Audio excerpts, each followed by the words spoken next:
മുമ്പൊരു തവണ നമുക്ക് വന്നിട്ടുള്ളായിരുന്നു ഈ ഒരു ടൈപ്പ് മൽച്ചന്തേരിയിൽ. അത് അന്ന് മൽച്ചന്തേരിയിൽ ഈ ഒരു പ്ലീറ്റഡ് മോഡൽ, ഒരു സെമി സ്റ്റിച്ച് ടൈപ്പ് എന്നൊക്കെ പറയാവുന്ന രീതിയിൽ. ഇന്ന് അതിന് ഒരു ആഡഡ് ബ്യൂട്ടി പോലെ അതിന് ഹക്കോബ കൊണ്ട് ഒരു യോക്കും ദുപ്പട്ടയും കൂടെ വന്നിരിക്കുന്നത്. 5 ബ്യൂട്ടിഫുൾ കളേഴ്സിലാണ് വന്നിരിക്കുന്നത്. ടോപ്പ് എന്ന് പറഞ്ഞാൽ അത് ഓപ്പൺ ചെയ്ത് കറക്റ്റ് കാണുമ്പോൾ നിങ്ങൾക്ക് കറക്റ്റ് മനസ്സിലാവുള്ളൂ. അതായത് ഒരു സെമി സ്റ്റിച്ച് പാറ്റേണിൽ ഫ്രണ്ട് പീസിൽ നമുക്കൊരു 45 ഇഞ്ച് ലെങ്ത് കിട്ടും. പിന്നെ അതിൽ എക്സ്ട്രാ ലെങ്ത് ആഡ് ചെയ്യണമെങ്കിൽ അതിനും പീസ് വരുന്നുണ്ട്. ബോട്ടം 2 മീറ്റേഴ്സ് ആണ് വരുന്നത്. ദുപ്പട്ട 2.55, 2.55, 2.5 മീറ്റർ കൂടുതൽ ലെങ്ത്തുള്ള ദുപ്പട്ട വന്നിരിക്കുന്നത്. റേറ്റ് 1690, 1690 രൂപ. മൽച്ചന്തേരിയും ഒരു ഹക്കോബയും കൂടെയാണ്. ഡാർക്ക് കളർ ചാർട്ടാണ് വന്നിരിക്കുന്നത്. അപ്പോൾ ഇതാണ് ഞാൻ പറഞ്ഞത്, ആ സെമി സ്റ്റിച്ച്ഡ് പാറ്റേൺ, ഇപ്പോഴത്തെ ട്രെൻഡിങ് പ്ലീറ്റഡ് ടൈപ്പ്. അപ്പോൾ നിങ്ങൾക്ക് ജസ്റ്റ് നെക്ക് കട്ട് ചെയ്ത് ഇങ്ങനെ സ്റ്റിച്ച് ചെയ്താൽ കറക്റ്റ് ആ പ്ലീറ്റ്സ് പോലെ വന്നോളും. അപ്പോൾ 44 ഇഞ്ച് വിടുത്ത് വരുന്ന ഈ ഒരു ഫാബ്രിക്കിൽ പ്ലീറ്റ്സ് ഇട്ട ശേഷം ഇതിന് നമുക്ക് ഈ ഒരു ഇത്രയും വിടുത്ത് വരുന്നുണ്ട്. അപ്പോൾ നമുക്ക് നോർമൽ ഒരു എയർലൈൻ ചെയ്യേണ്ടവർക്ക് അങ്ങനെ ചെയ്യാം. സ്ലീവിൻ്റെ എൻഡിലേക്ക് വെക്കാനായിട്ടും ഈ ഒരു ഹക്കോബയുടെ പീസ് ഇവിടെ വന്നിട്ടുണ്ട്. ഇനി അല്ലാതെ സ്ലീവിലേക്കായിട്ട് ഇത് കണ്ടോ, താഴേക്ക് കണ്ടോ ഒരു പീസ് എക്സ്ട്രാ വരുന്നത്, അത്രയും നമുക്ക് എക്സ്ട്രാ വരുന്നുണ്ട്. അപ്പോൾ നിങ്ങൾക്ക് സ്ലിറ്റഡ് പാറ്റേണിലാണ് ചെയ്യുന്നതെങ്കിൽ ഈ ഒരു സൈഡിൽ നിന്ന് തന്നെ നിങ്ങൾക്ക് സ്ലീവ് കിട്ടും. അപ്പോൾ അത് ലെങ്ത് എക്സ്റ്റെൻഡ് ചെയ്യണമെങ്കിൽ അങ്ങനെയൊക്കെ വേണമെങ്കിലും യൂസ് ചെയ്യാൻ പറ്റും. എന്തായാലും പ്ലസ് സൈസ് ഉള്ളവർക്കും തികയുന്ന രീതിയിൽ വരുന്ന സെറ്റാണ് കേട്ടോ. ഇങ്ങനെ വരുന്നു. മൽച്ചന്തേരിയാണ് ഫാബ്രിക്, സോഫ്റ്റ് മൽച്ചന്തേരിയിൽ യോക്കോട് കൂടി ഇങ്ങനെ വരുന്നു. ബോട്ടം സാൻറ്റോൺ ഫാബ്രിക്കിലാണ് വന്നിരിക്കുന്നത്, ആ ഒരു സെയിം ഡാർക്ക് കളർ ചാർട്ടിൽ. ദുപ്പട്ടയാണ് ഇതിൻ്റെ മെയിൻ അട്രാക്ഷൻ. നമ്മൾ സോഫ്റ്റ് ഹക്കോബയാണ് വന്നിരിക്കുന്നത്. ഇങ്ങനെ വരുന്നു. ആ ദുപ്പട്ട കോട്ടണിലാണ് വരുന്നത്. ഇങ്ങനെ വരുന്നു. അപ്പോൾ അതിൻ്റെ ഫുൾ വ്യൂ വരുന്നത് ഇങ്ങനെ.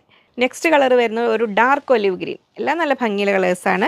ഫസ്റ്റ് നമ്മളൊരു ടീൽ ബ്ലൂ ഷെയ്ഡിലാണ്. അപ്പോൾ അതിൻ്റെ സെറ്റ് ചെയ്യുമ്പോൾ എല്ലാത്തിനും ഡിസ്ക്രിപ്ഷൻ കാര്യങ്ങൾ അതുപോലെ തന്നെയാണ്. ഇങ്ങനെ വരുന്നു ടോപ്പ്. ബാക്ക് പീസ് ഇങ്ങനെ ഫുൾ വിഡ്ത്തിൽ വന്നിട്ടുണ്ട്. എയർലൈൻ പാറ്റേണിൽ വേണമെങ്കിലും ചെയ്യാം. നമുക്ക് സ്ലിറ്റഡോ സ്ലിറ്റ് ഇല്ലാതെ എങ്ങനെ വേണമെങ്കിലും സ്റ്റിച്ച് ചെയ്യാം കേട്ടോ. പ്ലീറ്റഡ് ടൈപ്പ് കൊടുക്കുമ്പോൾ ചിലർ സ്ലിറ്റ് കൊടുക്കാറുണ്ട്. എങ്ങനെ വേണമെങ്കിലും സെറ്റ് ചെയ്യാവുന്ന രീതിയിൽ ടോപ്പ് ഇങ്ങനെ വരുന്നു. ബോട്ടം സാൻറ്റൂൺ ഫാബ്രിക്കിൽ. ദുപ്പട്ട കോട്ടണിൽ ഹക്കോബ വന്നിട്ടുള്ള ഇത്ര ബ്രൈറ്റ് ഷെയ്ഡ് ആയതുകൊണ്ട് ദുപ്പട്ടയ്ക്ക് നിങ്ങൾ കളർ ഗാർഡ് യൂസ് ചെയ്യുന്നത് നല്ലതായിരിക്കും കേട്ടോ. മൈൽഡ് ലിക്വിഡ് ഡിറ്റർജൻറ്റ് യൂസ് ചെയ്തിട്ട് ഹാൻഡ് വാഷ് ചെയ്യുക, അല്ലെങ്കിൽ ഒന്നുകൂടെ ഇട്ടുതരോ ചടിപ്പോയി, ഇങ്ങനെ ഹാൻഡ് വാഷ് ചെയ്യുക അല്ലെങ്കിൽ ഡ്രൈ വാഷ് ചെയ്യാം. ടോപ്പിൻ്റെ ഫാബ്രിക് ഇങ്ങനെ വരുന്നു. Full view.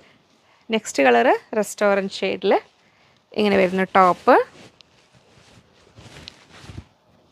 ബോട്ടം സാൻറ്റൂൺ ഫാബ്രിക്കിൽ. ദുപ്പട്ട വരുന്നത് ഇങ്ങനെ വരുന്നു. ടോപ്പ്, ബോട്ടം വരുന്നു. ഇതൊരു സാൻറ്റോൺ ഫാബ്രിക്കിൽ തന്നെ. ദുപ്പട്ടയ്ക്ക് അത്യാവശ്യം ലെങ്ത് ഉള്ള ദുപ്പട്ടയാണ് കേട്ടോ. ഇങ്ങനെ വരുന്നു. ഹക്കോബയാണ് വന്നിരിക്കുന്നത് ദുപ്പട്ട. ഒരു വെറൈറ്റി അല്ലേ ഹക്കോബയിൽ ദുപ്പട്ട വന്നിട്ടുള്ള. ഇതിൽ തലയിലിട്ടാൽ അങ്ങനെ വല്ലാതെ മുടി കാണുന്ന ടൈപ്പ് അല്ല. അത്ര വലിയ ഹോൾസ് ഒന്നുമല്ല, പക്ഷെ നല്ല ഭംഗിയുള്ളൊരു കട്ട് വർക്കാണ് അല്ലേ. കുഴപ്പമില്ലല്ലോ, കുഴപ്പമില്ല എന്ന് ഇവർ പറഞ്ഞു കേട്ടോ. നെക്സ്റ്റ് ലാസ്റ്റ് കളറ് നല്ല ഭംഗിയുള്ള ആ ഒരു മെറൂൺ, ആ ഒരു നല്ല ഒരു ബ്രിക്ക് റെഡും കൂടെ കൂടിയൊരു മെറൂണില്ലേ. ഇങ്ങനെ വരുന്നു ടോപ്പ്. ബോട്ടം വരുന്നു സാൻറ്റോൺ ഫാബ്രിക്കിൽ. ദുപ്പട്ട വരുന്നത് ഇങ്ങനെ.